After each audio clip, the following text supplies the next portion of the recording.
Un cordial saludo, estimados compañeros. A continuación vamos a socializar la plantilla para el desarrollo de los OBIs que han sido asignados. Como pueden ver en la primera diapositiva de la plantilla, debemos colocar la temática que vamos a abordar en esta parte y esta parte de cálculo diferencial dejarla tal cual como está.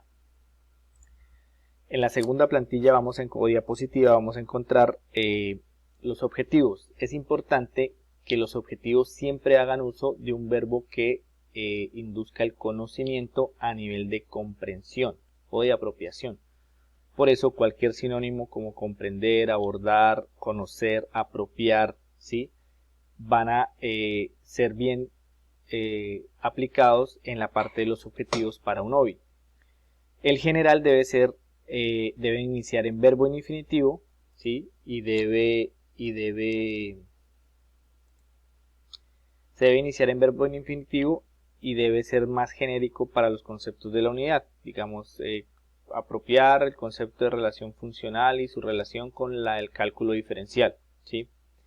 Y los específicos deben ser ya más específicos a las temáticas que estamos abordando. Digamos, entender, también puede ser, entender una relación funcional de dos variables e identificar cuál es su variable dependiente e independiente, ¿sí? O apropiar los conceptos de rango y dominio de cualquier tipo de función. Estos son ejemplos, sin embargo hay que conservar esta estructura de un objetivo general y dos objetivos específicos con estas indicaciones. Cuando ya los hayamos redactado con excelente ortografía, puntuación y redacción, vamos a quitar la instrucción y dejar únicamente los objetivos. Aquí ya empezamos a abordar el contenido. Este contenido le vamos a colocar el título de la temática que estamos abordando aquí. Digamos que podríamos empezar por funciones, haciendo uso de excelente redacción, ortografía, dominio teórico y sintaxis matemática. Se pueden hacer uso de gráficos, ecuaciones y diagramas. Estos preferiblemente deberán ser de elaboración propia. Si se hace uso de una imagen que no sea de elaboración propia, deberá presentar la cita respectiva y esta tener derechos de uso de tipo Creative Commons.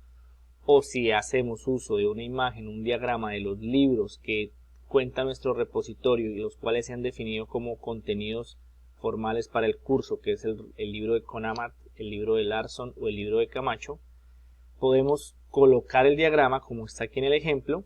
Sin embargo, encima del diagrama o de la figura que estemos poniendo, vamos a colocar el título de esto, a qué corresponde, y debajo la cita de acuerdo a APA. APA cita como apellido, año en el que se publicó, Camacho, 2008. Esta es una figura o una gráfica extraída del libro de Camacho. Es importante que no usemos capturas del libro que requieren texto o requieren lenguaje matemático. Si nosotros vamos a usar eso, vamos a colocarlo haciendo un uso correcto del editor de ecuaciones de Word. Aquí esta sería para más contenido. Digamos que si la temática cambia, simplemente cambiamos el título de este lado. Y aquí hay unas indicaciones sobre el formato del contenido que vamos a estar creando. La fuente para el texto siempre deberá ser Verdana de 28, ¿sí? La fuente para el lenguaje matemático es Cambria Mat. Sin embargo, el editor de ecuaciones la asigna por defecto. Todo lenguaje matemático como variables constantes, teoremas, axiomas y demás deberán ser insertados en el editor de ecuaciones. Por ejemplo, si voy a escribir las variables x, y, z, así no hagan parte de un procedimiento matemático, de un ejercicio, sino de una explicación o de texto explicativo, los voy a colocar en lenguaje matemático a través del editor de ecuaciones. Si yo lo hiciera con Verdana, quedaría así, lo cual no sería correcto, ¿sí? O quedaría en minúscula así, lo cual no sería correcto, ¿sí? Debo saber diferenciar que todo se vea en esta fuente de Cambria Mat. Ahora, para el uso de colores solo se aceptan el color azul, rojo y negro para que ustedes resalten, referencien respuestas, subtítulos y también el uso de la opción de negrita, ¿sí? Para también hacer énfasis o resaltar subtítulos. ¿Se puede aplicar esta diapositiva cuantas veces sea necesario? Sí, manteniendo siempre el título con el nombre del contenido. Sin embargo, recuerden que el tamaño del archivo no debe exceder 30 megabytes. Esto les va a dar aproximadamente entre 9 y 12 minutos, ¿sí? Ya hemos hecho las pruebas y en este nivel de pantalla vamos a tener entre 9 y 12 minutos. Después de que hayan realizado la correcta estructuración del contenido, pasamos a la etapa de conclusiones. Conclusión 1, conclusión 2. Las conclusiones deben ser referentes al contenido. No concluyamos nada que implique la aplicación de esto o de los usos de estas temáticas en áreas del conocimiento específicas. No. Concluyamos respecto a la manera que hemos abordado en el contenido, ¿sí?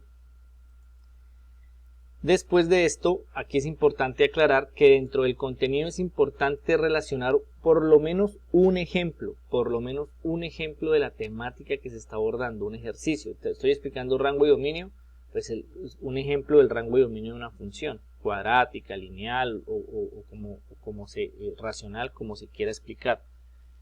Es importante que aquí coloquemos 3 ejercicios de práctica y esos 3 ejercicios estén orientados a estos ejemplos. No se preocupen si abordaron 4 temáticas y quieren relacionar 4 ejercicios. No, relacionen 3. Digamos, si es la derivada de un cociente y un producto, entonces relacionemos un ejercicio que incluya las dos, ¿sí? Un ejercicio tal vez que sean una suma de funciones que incluyan una función racional y una función con producto. Y lo asignamos con ejercicio, es decir, 3 ejercicios que integren las temáticas que estamos abordando. Después de esto tenemos las referencias bibliográficas. Estos son los contenidos formales que se han definido en el repositorio para hacer uso como contenidos teóricos del curso Cálculo Diferencial. Si ustedes ingresan a su campus y se autentican en campus, es importante estar autenticados, copian este enlace y lo pegan en el navegador en donde están autenticados e inmediatamente les va a abrir el ebook o el libro virtual. Le dan en la parte intermedia izquierda de la pantalla leer en línea y acceden al contenido. Es importante que usen estos contenidos para construir estas temáticas, es decir, nuestra explicación debe estar en gran medida orientada hacia lo que estos contenidos han referenciado al respecto de cada temática. Revisen ustedes a través de su formación y de su experiencia qué contenido van a usar, ¿sí? Lo más ejecutivo posible, lo más corto posible. Recuerde que tenemos hasta 12 minutos para no exceder los 30 megabytes que pide el repositorio institucional para el desarrollo de contenidos. Entonces, debemos ser estratégicos en este momento, de no construir un contenido tan largo, pero sí de construir un contenido bien realizado que explique rápidamente lo que es la temática como tal. Digamos que esto no es una clase, esto es un contenido que el estudiante puede consultar y van a haber muchos contenidos como estos, entonces las temáticas deben ser lo más ejecutivas y rápidas posibles y didácticas posibles. Si ustedes quieren animar para que les vaya apareciendo cuando estén grabando la presentación con el clic, lo pueden hacer. Eso mejora la didáctica porque prepara al estudiante a que se concentre únicamente en lo que le están diciendo y no lleva la vista a otras partes. Sin embargo, si consideran que no lo quieren hacer, también eso lo dejo, digamos que a libre decisión. Si ustedes hacen uso de otros libros que ustedes tienen, digamos que existen y que son muy reconocidos, Trascendentes Tempranas de McGraw-Hill, bueno, muchos que se usan en la educación superior, lo pueden hacer siempre y cuando ingresen la referencia bibliográfica de acuerdo a la norma APA. Si hacen uso de diagramas de esos libros, por favor dejar esta estructura de referenciación del diagrama. Sin embargo, yo recomiendo que tengan licencia de uso Creative Commons, la cual da derecho de uso, ¿sí? Porque el día de mañana podemos sufrir una reclamación por estar usando diagramas o gráficas de libros que no fueron autorizados por la universidad. Entonces, para que no entremos en ese tipo de inconvenientes, se sugiere que estos principalmente, si es estrictamente necesario y hace falta o aporta significativamente, lo podríamos hacer, pero no es nuestra primera opción. Después de esto vamos a relacionar los créditos. Aquí el autor se coloca con sus, digamos que el nombre, el perfil, el mail y todos vamos a colocar docente UNAD raya SBTI, que ese es como nuestro cargo en la UNAD. Somos docentes ocasionales de la Escuela de Ciencias Básicas, Tecnología e Ingeniería. Y también colocan el revisor asignado, ahí revisan la tabla que se ha dispuesto en el site de Google creado para esto y colocan el revisor asignado allí. Siempre vamos a grabar después esto. Gracias por su atención. Gracias por su atención para que quede dicho que ya se culminó el OBI y también que aparezcan estos mensajes que son institucionales de que este contenido pues pasará a ser uso del repositorio de la UNAD y los derechos reservados van a correr a cuenta de la UNAD. Esto es lo que nosotros debemos hacer, un correcto uso de esta plantilla, garantizando cada uno de estos elementos. Si nosotros obviamos o no desarrollamos uno, el OBI no va a ser aprobado y tampoco va a ser incluido, es como si no lo hubiéramos realizado. Entonces, por favor, les pido mucha disciplina y mucho orden en cualquiera de estas diapositivas a que se logren desarrollar como se pide. En realidad es un trabajo bastante riguroso el que deberemos hacer aquí. Muchas gracias. Esta ha sido la socialización de la plantilla que está colgada en el site y que ustedes ya pueden descargar para que empiecen el desarrollo de estos contenidos.